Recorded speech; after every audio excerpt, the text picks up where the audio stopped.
You're listening to Contesting Wrestling, a podcast that was begun in earnest and continues in earnest, but has become a tragedy in many ways. Ernest is now dying. Poor Ernest. It is, yeah. Yes, this is Ernest Goes to Hell. Oh, Ernest died unreleased. years ago, didn't he? He a while back. Yeah. yeah. Oh, there like you 10 go. years ago now, something like that. Not that something being earnest and something being a tragedy are mutually exclusive, but I guess it's like I didn't think. I thought the worst case scenario here was that we would get through all of this, that we'd watch all this wrestling, and I would come out the other side like with a deeper appreciation of it, and like maybe still just feeling neutral or like, you know, vaguely negative towards it as I once did. And what has happened is I have come away with a great deal of appreciation and respect, and just a lot more of an understanding of the culture and why people like wrestling and what people expect from it and what it means, so all of the various facets of it.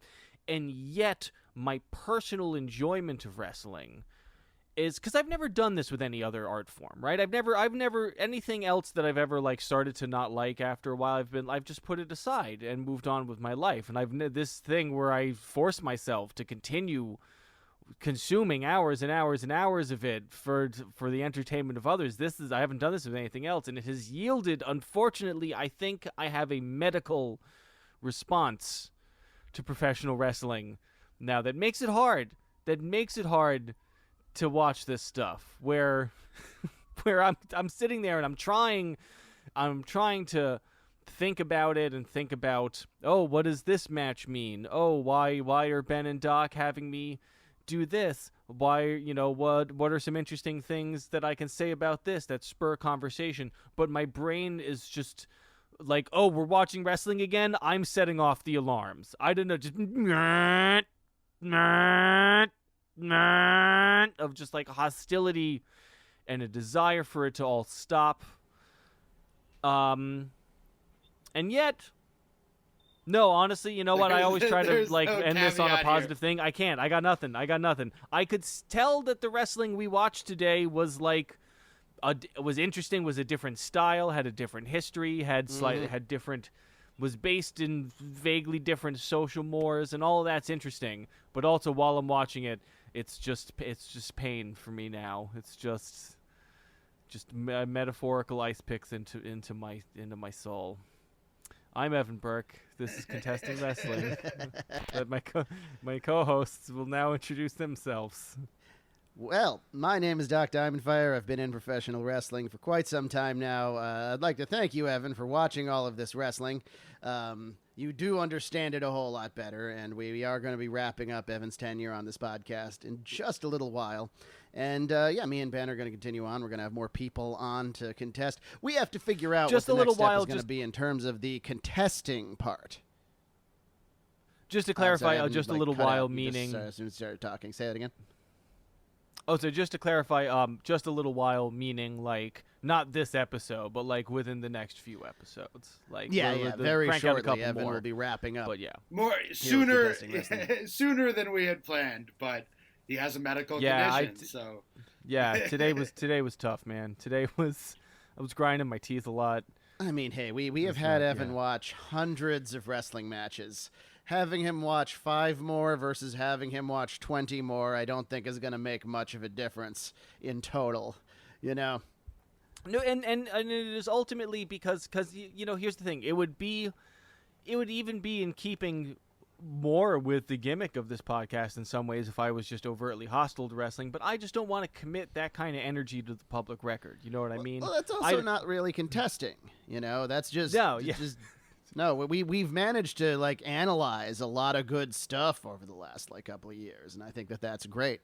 And what I'm trying to say is that once you're done, me and Ben have to figure out how to effectively continue to contest. If you're one of our premium listeners over on Patreon, and thank you for sticking with us, we have a premium episode in the can about to come out where we're going to continue to be producing those. And Ben and I have gotten a little self-indulgent in there, and we have addressed that we shouldn't be so self-indulgent, that we need to be contesting, and we're going to be contesting. I missed a lot. Oh, yeah. Well, you don't listen to the premium episodes. We've been like, well, if Evan's not going to be here, let's just watch 3.5 hours of wrestling and talk about it, which is kind of a standard format. And if you like Professor Abelson and I, and I think cool. For the most part, the self-indulgent part was when, we did the episode on the Click, which I think we had a lot of interesting things to say about the Click in, but we forgot to talk about to sort of argue about the value of what they did, whether it was a good or bad thing for the business that they did the curtain call and all of that. I mean, the Click has been contested to death. That's part of it. But we could have done more. That's sure. That's for sure. Well, it's hard, right? Because let's say that wrestling is like America, in an analogy. At a certain age, you get older, and hopefully you realize a lot of what you learned in school is bullshit, and you realize a lot of the problems, just the generally difficult nature of being an American citizen, and the fact that just some of your paycheck is gonna go to fucking bombing kids in Yemen and shit, and there's not really much you can do about it. And we all eventually have to realize well, I'm not moving anywhere. All my stuff is here. All the people I like are here. I don't really think individual people actually bear a lot of responsibility for the fact that their tax money is being spent on Yemen, but we maybe have an obligation to try to do something about it. But, we decide that we're going to be here. And then once you make that decision, it's difficult. You don't want to it's hard to constantly be living in a state of contesting the place that you live in, right? I mean, it's why I'm miserable. It's why I have trouble enjoying anything anymore. And so with wrestling, it's I can understand that, if you're aware of everything that's wrong with it, but it's not like you're going to fucking watch anything else ever. You're not going to watch stuff that's unproblematic, because there's a sum total of 0 things that are unproblematic if you really dig into it. Oh yeah, no, exactly. Everything, because that's I keep trying to think of what do I want to say when I do my final address to wrestling fans and make my final thing about and it's tough because it's not actually any worse than a lot of other shit, right? It's certainly no worse than the fucking film and television industry in terms of horrific exploitation and the awful morality and all this. And it's everything. It's arguably at least as bad, or possibly even slightly less evil than actual professional sports. It's hard to make. It's hard to really get into. What is uniquely objectionable? Exactly, and after a certain point, you can keep talking about it, and then you're just well, I still like it, and it's I don't know. I guess what I'm saying is I don't envy you guys for having to continue to live in this world and have to deal with it. I think one of the reasons why people think wrestling is objectionable in particular over those things, even though it's not any more than all of the above, is that it puts its problems right up front where you can see it. You don't have to dig very far to find them. And then you find the same problems you find everywhere else. But wow, that guy certainly got a concussion because he got beamed in the head a bunch of times by a guy swinging a heavy thing at his head. As opposed to they're playing hockey and a puck gets through someone's mask. And it's oh, what an accident. It's yeah, but it happens all the time. I mean, everybody knows, stories about, Hollywood producers and the horrible exploitation of that world. But I highly recommend listeners. I know I've mentioned before that I'm obsessed with the very popular QAnon Anonymous podcast. They did an episode about Jim Caviezel, the guy who played Christ in The Passion of the Christ, and then was on Person of Interest for multiple seasons. And it's just, I highly recommend listening to that. That's a great little microcosm of the way that the unique kind of exploitation and horror in that industry and how people also wind up with life-threatening injuries because just some guy's an asshole and nobody stops him from doing it. Yeah, I mean, look at like ballet culture and that. God, oh man, oh right. Jeez. I have friends with kids who who I in the future, we're aiming sometime in the next couple of years to also be people with kids. But like I know friends with kids who they're like, oh, we're getting my daughter started on ballet, and there's part of me wants to be like, no, you can't do that. Every woman I know who took ballet as a child was fucked up in the head by the time they got to high school. And we all get fucked up by various things. It's not like they were, it's not any worse than a lot of other shit, but it's bad. I don't know. It seems to instill a terrible body image. As we say in pro wrestling, hey, it's not ballet. It's not. I honestly could talk about the meta of contesting wrestling versus media for a very long time, and I suspect that we will in whatever our last episode ends up being, but I think we should move on to what we were going to watch today. Professor Abelson, give us the rundown. All right, yeah. First of all, allow me to introduce myself. Dr. Ben Abelson, professor of philosophy at Mercy College, one of the drivers of ice picks into the brain of our friend Evan Burke here. And I thought that this particular ice pick would be, I don't know, blunt or sharp, maybe sharper even. Like a sharper ice pick is going to hurt less if you're driving it into someone's brain. It did. It will. The metaphor is not is strained here, but I did think that Evan might appreciate our topic today, British wrestling. I figured there, like everything, there would be some ambivalence.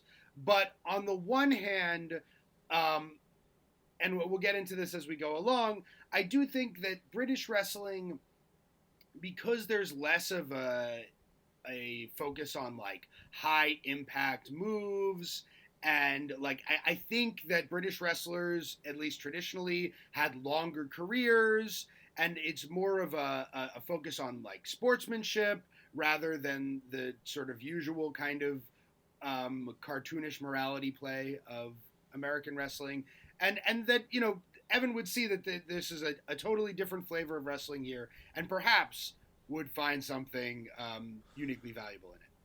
I will, if we had done if we had done this episode 9 months ago when we were still in the window of time, where, because that's the problem, is I also realized if we had stopped doing this podcast at a certain point, I probably could have wound up being a casual fan of wrestling for the rest of my life. We just pushed too far past and something broke inside of me. But that said, I appreciated that this stuff is clearly a different style. Feels to me, my feeling of it was that it has the same basis in trying to appear to be a legitimate contest of sportsmanship with the sorts of holds and athleticism that people would expect from something that is called professional wrestling, with just a dash of British bar fighting culture.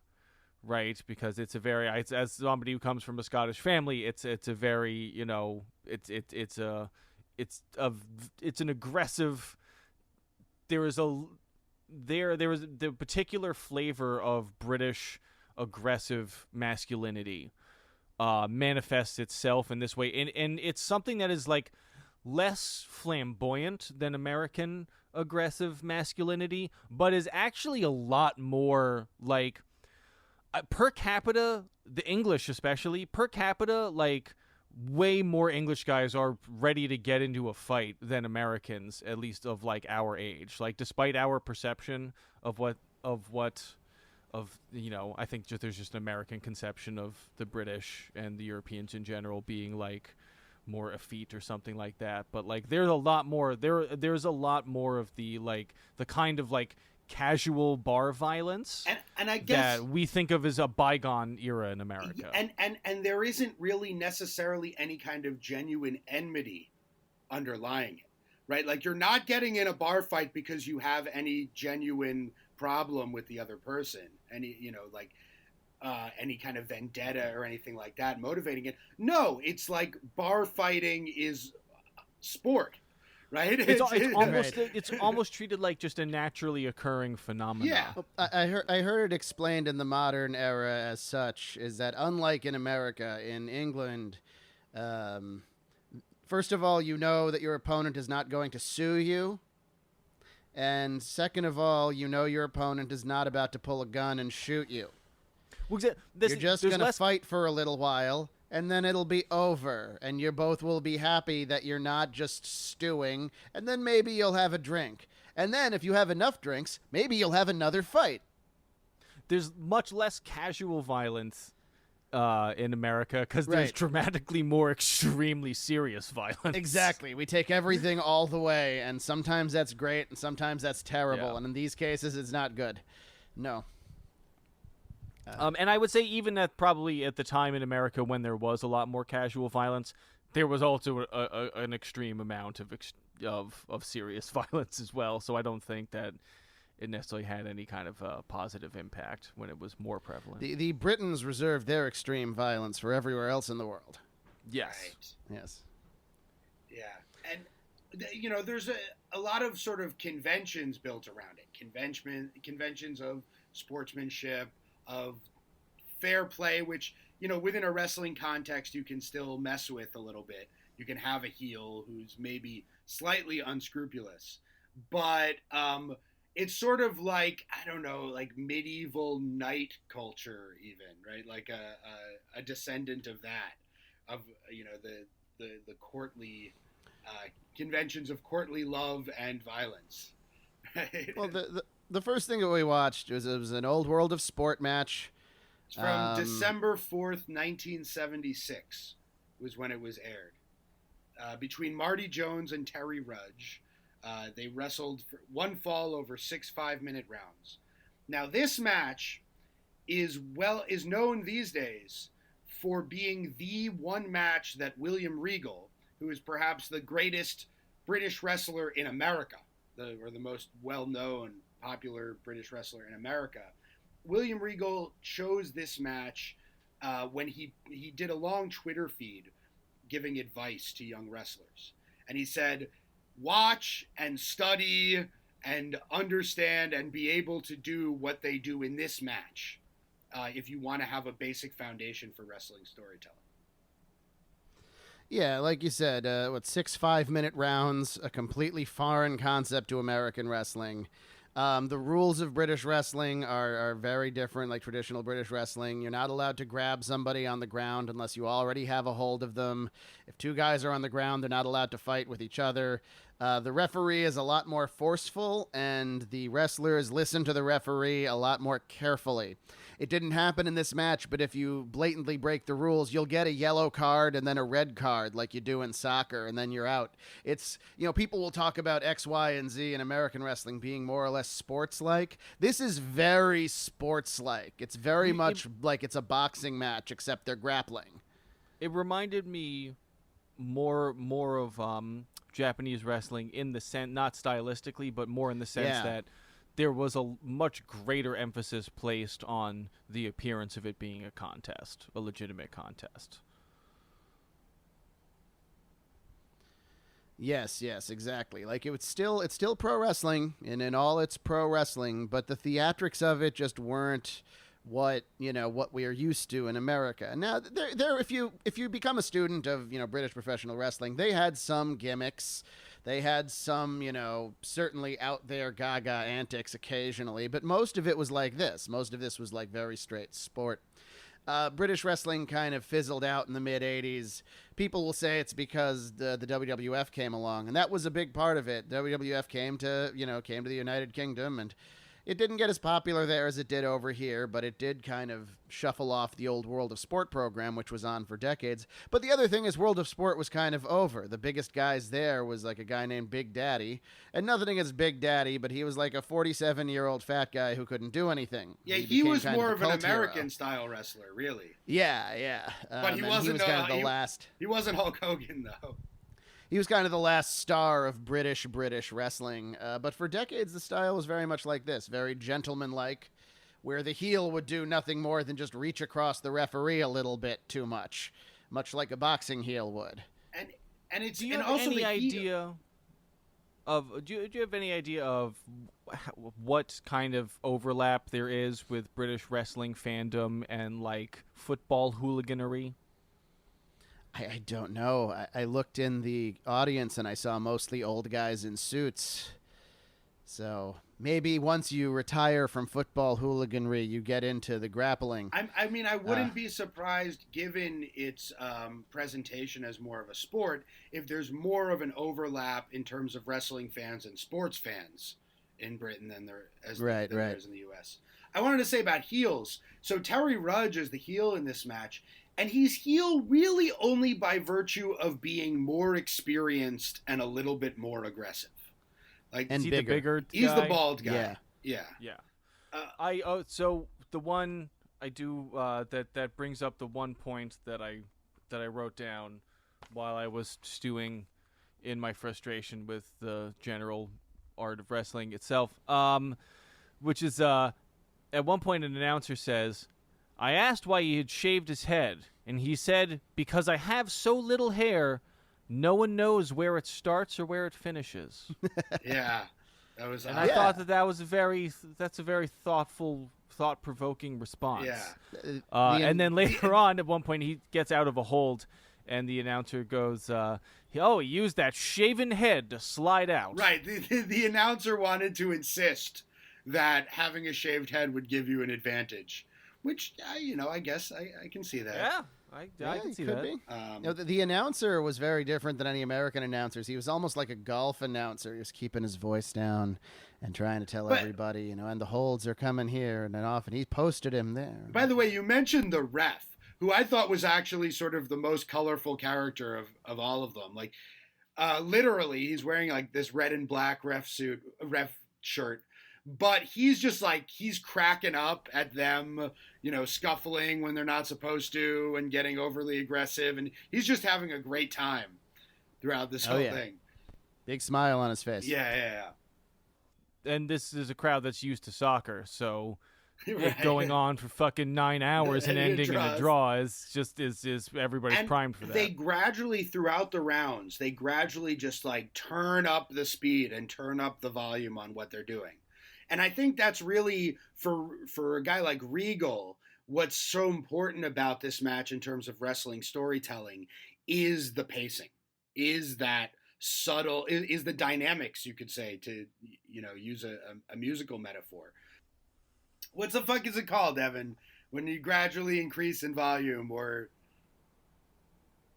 decrease in... Crescendo. The crescendos and diminuendos of the match. That's it. That's what I was going for. I will. It did feel. You see, that's the thing, is that maybe I've become numb to it. It felt it.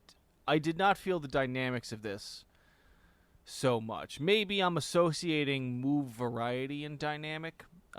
Which is I know not. Yeah, it's not accurate, so much that the moves stayed pretty much the same.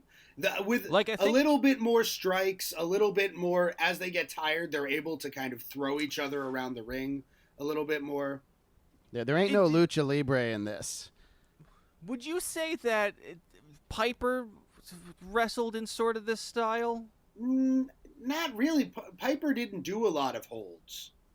Yeah, he just kind of he mostly threw punches. It was more, it was a boxing kind of style. Yeah, and you notice all of the strikes thrown were like very careful, like bicep strikes or forearm uppercuts. At no point are they throwing fists. I notice a couple of times, especially in the later rounds, when the ref is trying to separate the two, they're butting heads, and the ref is trying to get them to stop that, which is a British bar fight strategy. If you're getting up, just throw in a headbutt.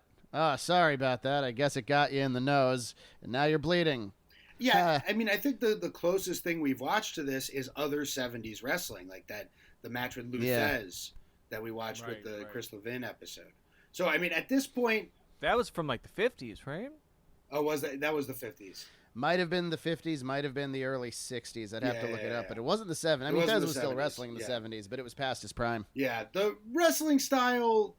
I think didn't change so dramatically in those decades. Right, yeah, that was from earlier. And this is, I'd say, to some degree, a development off of that style. There's whereas Thez and Gagne and guys like that would like you were saying earlier, Doc, they'd put on a hold and they'd keep it on for a while.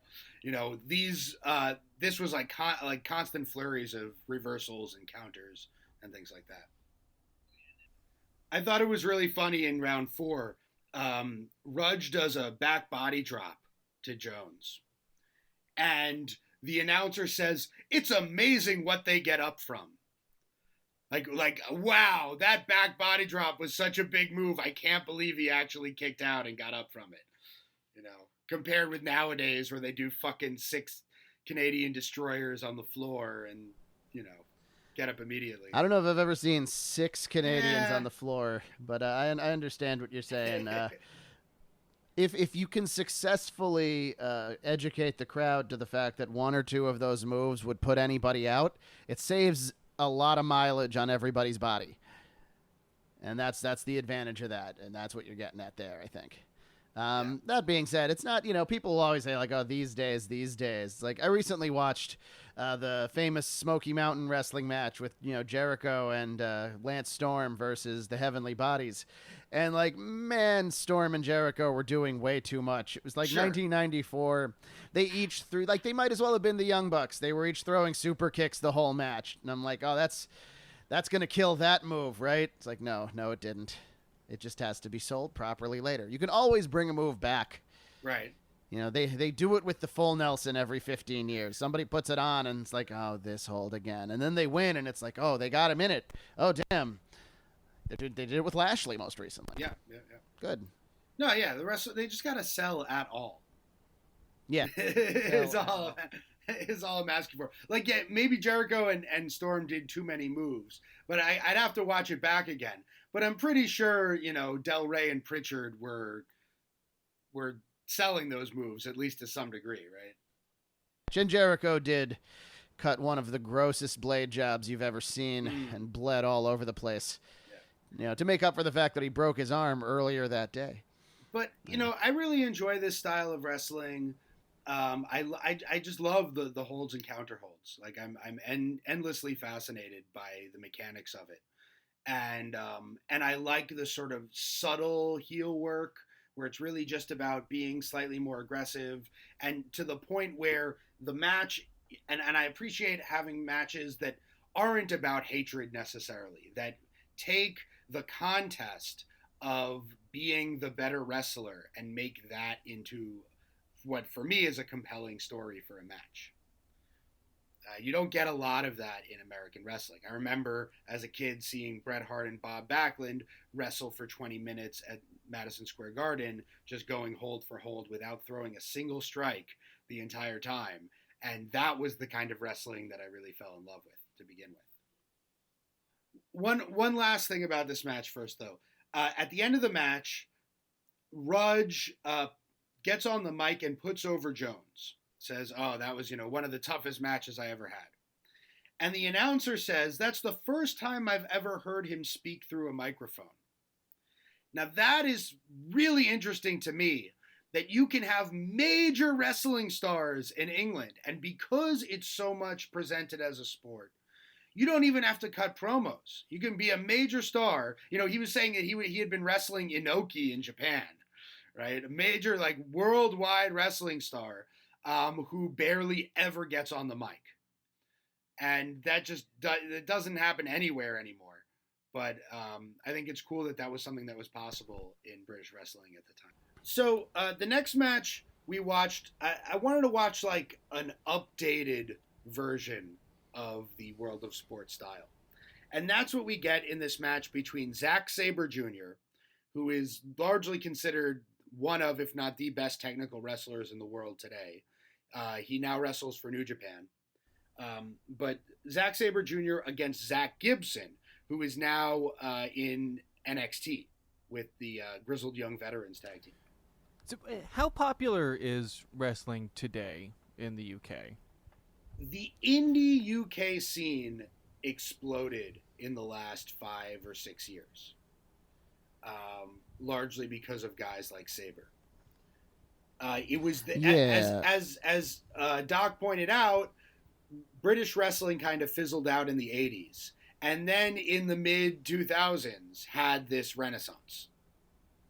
You know, TNA got really big in England. For a while, TNA was bigger in England than the WWE was. It had a better television deal, is really what it was. And TNA, they failed to capitalize on it properly, which is the story of TNA. But yeah, the WWE got popular in England for years, like it did around the world. And they did a couple of very big shows in England, like the 80,000 people at Wembley Stadium or whatever. SummerSlam but 92. All the old-time British wrestling fans never really liked it. They never liked Hulk Hogan wrestling. They never liked the cartoonish American style. They wanted... It's not that they had anything against characters, but they wanted their realistic grappling. And that's where guys like Zack Sabre Jr. enter the picture, where he's very much a modern wrestler. He wrestles with modern speed, and he does modern strikes and modern holds. But he's still a practitioner of the old, joint manipulation British wrestling style. And that has become very popular in England right now. It got popular enough that WWE created NXT UK. They basically created their own British indie brand. And that's been terrible for the local indies. Yeah, basically their own way of capitalizing on an existing indie scene without in any way helping that scene. It's questionable. So it's debatable. It is questionable. What they did was they created relationships with the indie promotions in England. So there's a lot of guys who will work NXT UK, but will still be working the indie promotions, which means they'll be, bringing the audience that sees them on Peacock or whatever to those indie shows, which is to the benefit of the indie shows. Now, it's a difficult balance because at some point they're going to scoop those talents up exclusively and they're not going to let them work the indies anymore. So they have to sort of do it in a way where they allow the indie companies to continue to thrive. And I think so far that's gone all right. Now, another problem was as Speaking Out finally hit the wrestling scene, it hit the British wrestling scene inordinately hard. Oh dear.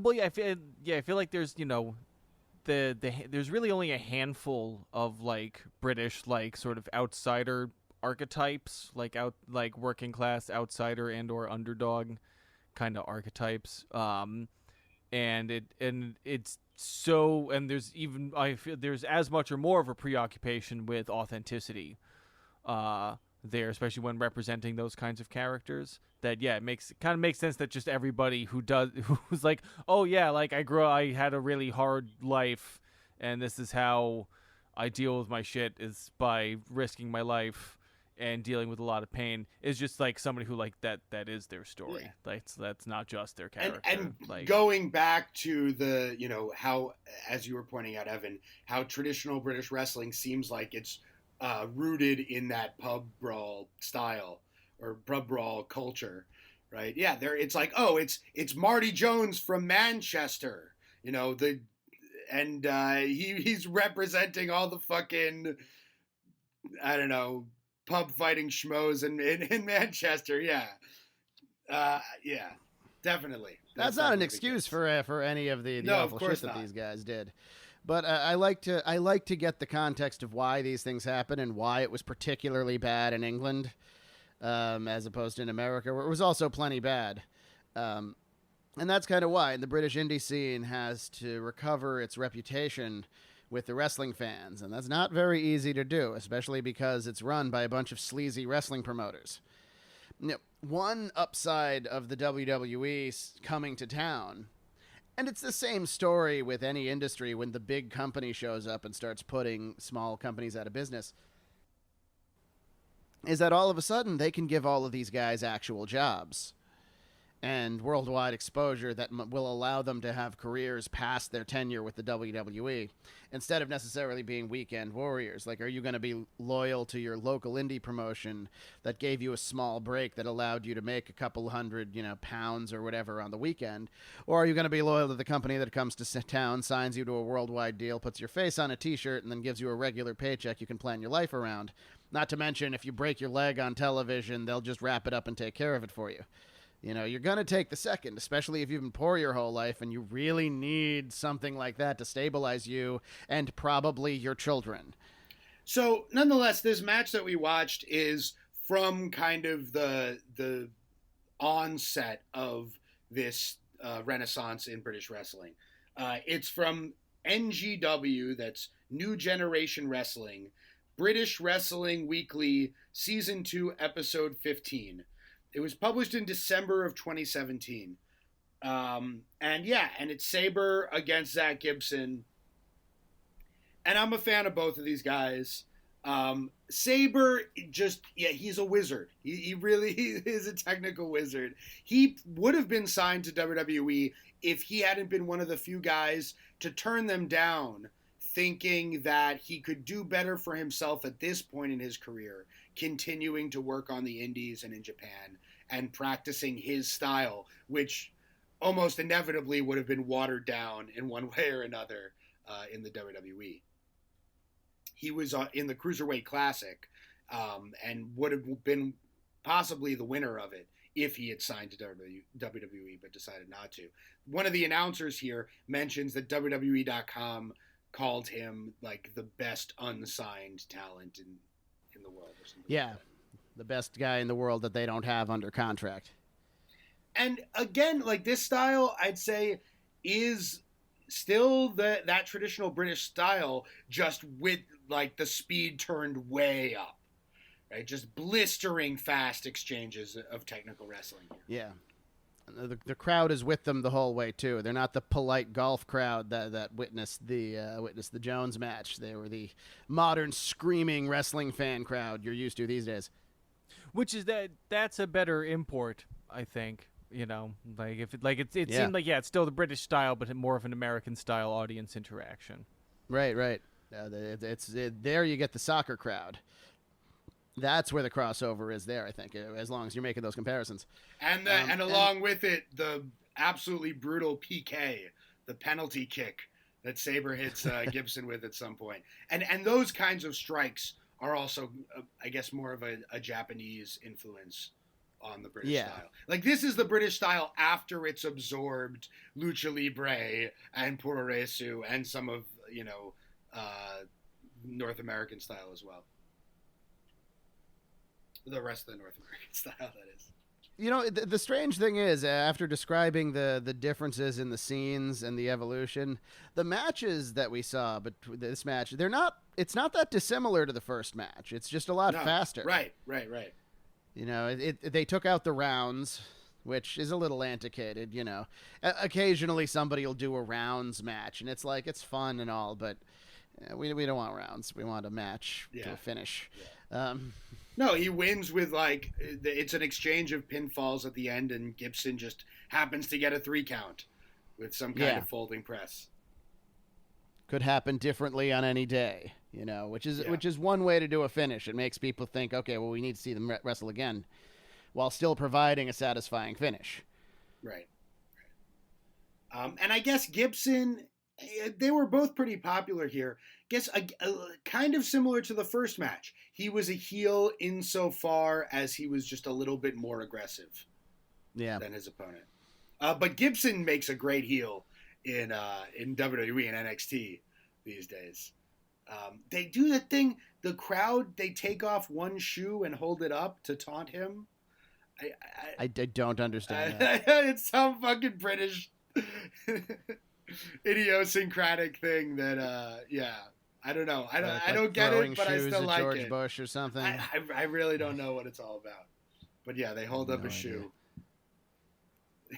to show their displeasure with him, and he gets all frazzled by it. I don't know if you know this, but if somebody mentions on Twitter that, like, if one of us tags the guy who threw the shoe at Bush, that we mentioned him in this episode, he will probably interact with us, because that guy is extremely online. Who?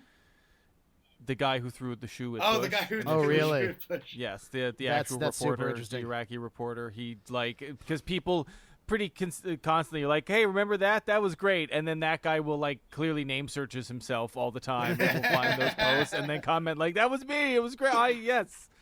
Yeah, that's fantastic. Moment of triumph. But, you know, it's the same all over the world. You get your 15 minutes of fame there, and he got his throwing shoes and missing at the American president. And yeah, I don't know if did anything happen to him. I presume that there was at least some, like, he must have gotten a stern talking to, like, hey, can you not throw things at the foreign leaders when they come to town? It's a very delicate situation. I think it was a little wrist slappy. I don't think they were. I think his feelings represented the feelings of much of Iraqi society at the time. I don't think Bush himself would have wanted to take a lot of personal revenge. He acted in broad strokes, you know. I will see in the fucking video of that happening. I don't know, but Bush looks amused when it's going on. I mean, partially because he's a fucking, you know, removed sociopath. Right. But I'm sure he was just, this guy's throwing a shoe at me. It's because as soon as he realized the guy wasn't going to kill him, he's just like, I better dodge these shoes. So, yeah, I think one thing that interests me about Zack Sabre Jr. is his physique. It's unique. It's a unique kind of body type that he brings to the ring. He's a gangly fella. He is gangly, yeah, and he's very flexible. He's clearly strong, but I guess it's a lot of like tendon strength, and like his fists and feet are kind of like. You ever seen candlepin bowling? It's like the weird kind of little bowling that they only have in Massachusetts. I swear to God, I'm not making this shit up. I know. I don't think you're making it up. This sounds insane. If for any reason you ever find yourself in a bowling alley in Massachusetts and maybe like parts of Connecticut and Rhode Island, they'll have like a couple alleys down at the end with differently shaped pins and little tiny bowling balls. Huh. And to me it looked, his like fists sort of looked like if somebody like had some candlepin bowling balls in like tube socks, swinging them around. Yeah, that sounds about right. I mean, his fists are regular sized and his arms are rather skinny. People noticed that a lot when he was on TV in America for that hot minute there, because that's what American audiences see. Listeners, just to keep you abreast of things, Ben very clearly Googled that while we were talking because I don't think he believed me when I was talking. I didn't Google it. I've never heard of it, but I do believe that, you know, there are little stretches in New England that have all kinds of weird little regional sports, regional activities. I mean, the same could be said for any given, like, place, but it's a more interesting place, I think, that people give it credit for. Played primarily in the Canadian Maritime provinces. Besides Massachusetts. Also. Yeah. Of course, Canadian. I knew the Canadians had something to do with this. Okay. So we watched one more match, which, of course... Because we couldn't get out of this British wrestling experience without experiencing what happens when you put British wrestling through the filter of the WWE and Vince McMahon's various prejudices. Oh boy! And I have to say I was like. I powered through the other two matches, like, and kind of didn't really pay attention, and just the whole time was thinking about how, like, all right, like, I'm a couple more episodes, and then I'm done, and I can't, and then I never have to think about wrestling again. Chris Jericho's face every time she announced a different rule. really went a long way to melt a lot of the ice around my heart. Yeah, I figured. Yeah. Because it was just when he's lying there. Yeah. She's just like, "Oh yeah, actually, you can't win by submission. Okay, Never mind." And just the defeat on his face of like, "This is too good. So this let's is really explain good." what the fuck we're talking about here. Yeah, I guess. This is the Duchess of Queensberry rules match between Chris Jericho and commissioner at the time, William Regal, from Backlash 2001. And so, if you don't know what the Duchess of Queensberry, what a Duchess of Queensberry rules match is, then, you were the right sort of person to watch this, because that was the whole point. This was, oh man. All right, so William Regal, let's explain to begin with. As I mentioned at the beginning of the episode, Regal's the important part of this. One of the greatest wrestlers of all time, perhaps the most notable British wrestler in America ever, and just like a freaking, just a joy for me as a wrestling fan to watch. He always has been a fantastic heel, a fantastic technical wrestler. We couldn't get through a episode on British wrestling without watching some William Regal. And I think this is sort of both the best and worst example of a Regal match. Well, it is funny how, like, we can't help but be a really specific way about the British, right? Yeah. We can. When I was doing improv, by far the most interesting thing about improv comedy is not watching improv comedy itself or trying to be entertained by it, but it's about what it reveals about the people doing it. Like a big part of why I stopped doing it was because I would like to stop reaching into myself and exposing like those immediate thoughts to stranger. I actually don't. This is causing me a lot of anxiety. I don't want to do this anymore. And something that was really fascinating that one of my teachers once pointed out was because there's a lot of exercises about status, right? Where it's like you play characters of different social status, and you do a series of exercises trying to be like, okay, on a scale of 1 to 10, 1 being like, a sniveling, your grima worm tongue, right? Like a sniveling, fucking super low status, troll character, and then 10 being, some like God Emperor of the universe. And he said that inevitably within a handful of scenes, like, he would tell a class, okay, everybody get up and we're going to do these. Within a handful of scenes, somebody's British every single time, no matter what. He had taught hundreds of classes at this point, if not thousands, and every time they did this exercise, somebody is British within a few minutes, because it's completely, it's so in our DNA that we can't.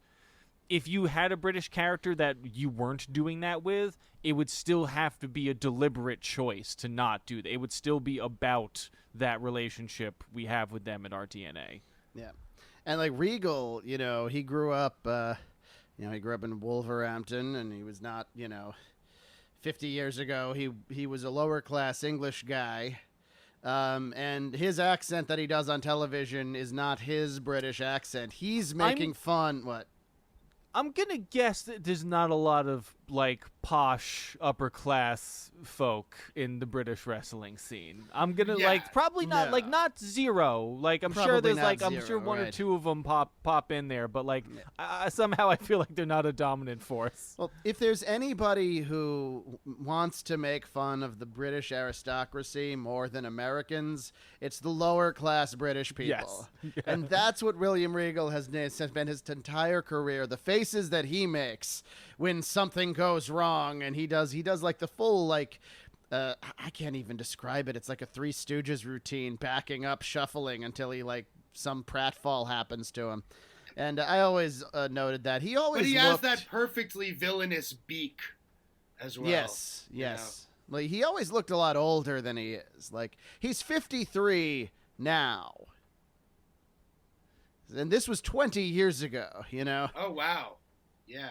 Right? Yeah, no, he was. Wow. Yeah. He's He's not nearly as old as you think he is. I don't like the fact that he was younger than me. Yeah, in this match. seriously. Yeah, I don't feel good significantly. I mean, he had a drinking problem. Yes, and he was. I guess. I think it was just his face. Yeah, even like years before in WCW, he always looked older than he was. It's fucking. You watch The Sopranos now, and James Gandolfini was 39 when they shot that, and you just watch it like, oh man, like he actually maybe looks better than I do right now. I'm gonna say, like, so the match starts, and we don't know what the rules are, though. Paul Heyman's Uncle Moisha, the Peeping Tom, apparently does. That's how Heyman puts it. Oh, okay. Right. Does Uncle Moisha show up? No. It's just something Heyman pulls out of his ass. They only had hired him a month before. Like, ECW had folded in January. In March, they hired Paul Heyman as a commentator, and this is April. So it was still kind of like what's the word? Multiple universes collapsing into each other. That he was even just on the show. This is the Crisis on Infinite Earths of the WWE, otherwise known as the That's Invasion. a very good. Yeah. It's a very good way of describing the collapse of WCW and ECW into WWF, and all of that becoming the WWE is Crisis on Infinite Earths. They had to just cut off a bunch of the timelines. They were too confusing. So we have this woman dressed up as the Duchess of Queensberry, and of course, as was the style of the time at the time, Jericho makes a variety of transphobic jokes in her direction. But that notwithstanding, the match starts and they wrestle for a while until Jericho hits the lion salt, but before he can pin Regal, the bell rings, and they announce that according to the Duchess of Queensberry, round one is over, right? Which is, of course, an obvious jab at British wrestling and its rounds. And Jericho is kind of like, what, round one? Nobody told me about no round one. That is the only time around. To continue. Yeah, there are only 2 rounds, apparently. The second one is significantly longer. And then, as Evan already mentioned, Regal taps to the walls of Jericho. But no, there are also no submissions under the Duchess of Queensberry rules, to the chagrin of Mr. Jericho.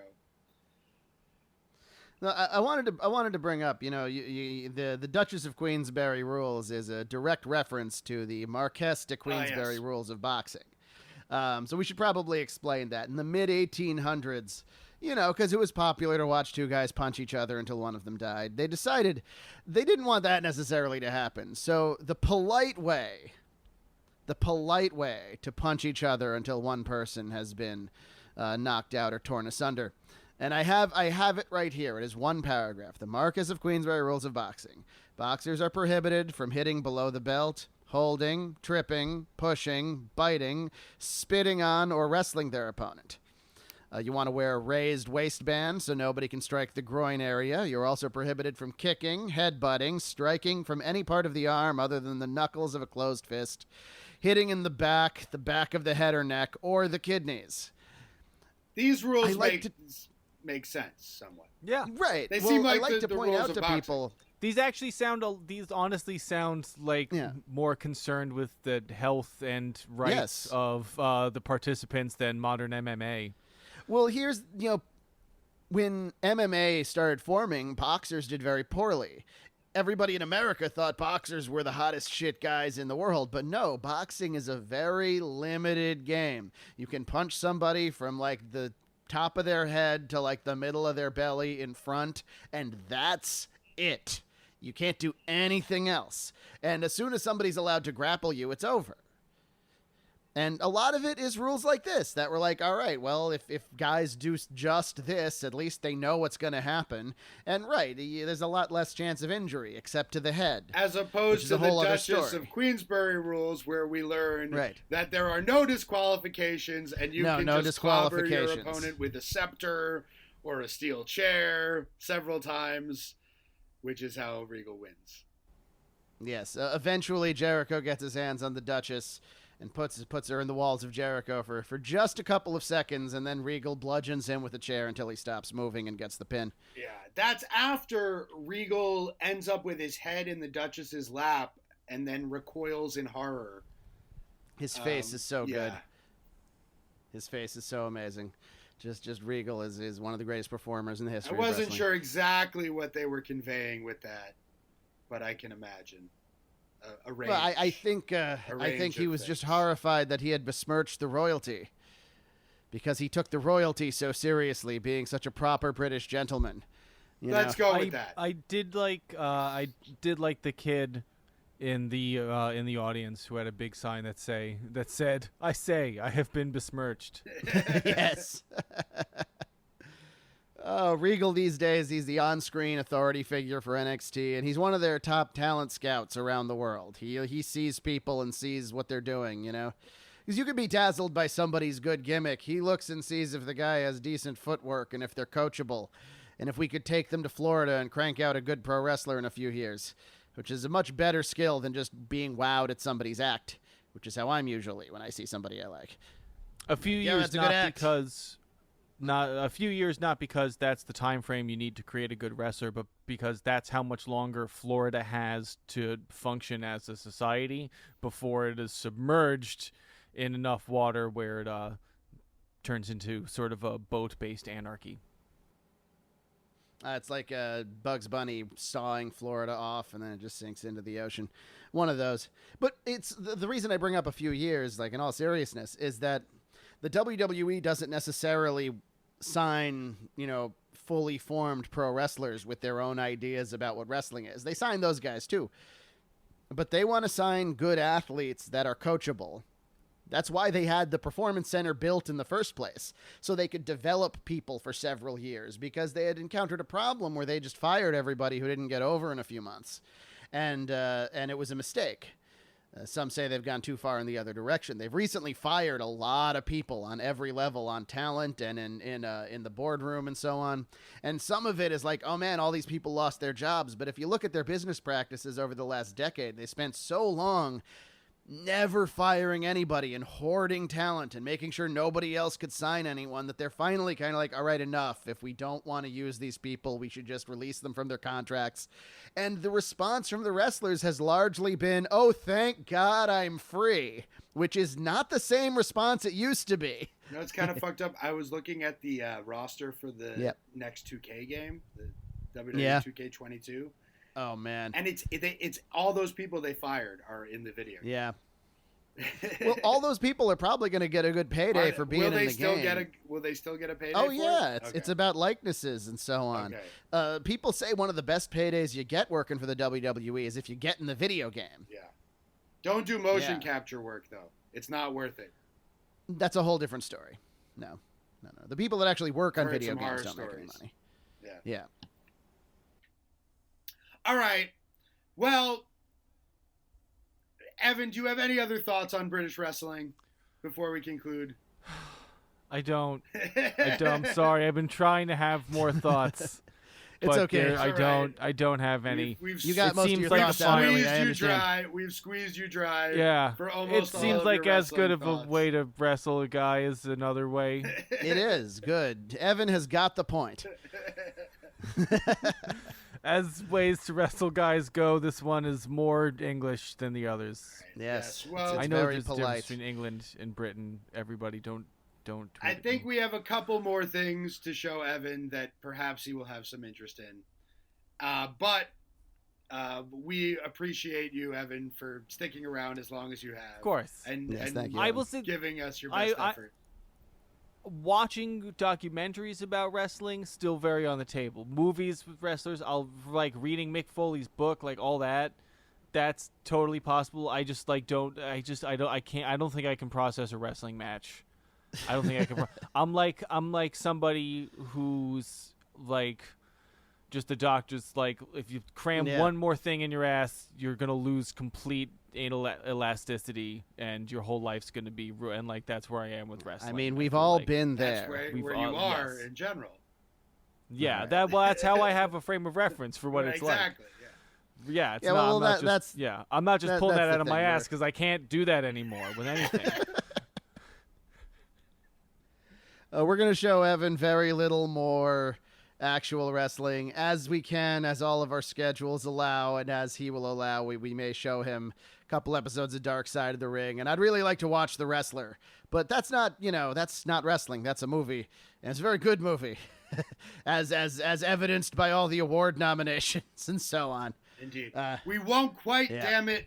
I don't think we'll quite make it to Evan watching one match from every single WrestleMania. There's only a few left. And I thought I had planned it such that it There's would a hell happen, of a lot of them. but I don't think we're going to make it. Well, if it's any consolation, it wouldn't have made a difference. I know. Well, anyway. All right. But I am gonna miss you, listeners. So, thank you for sticking around.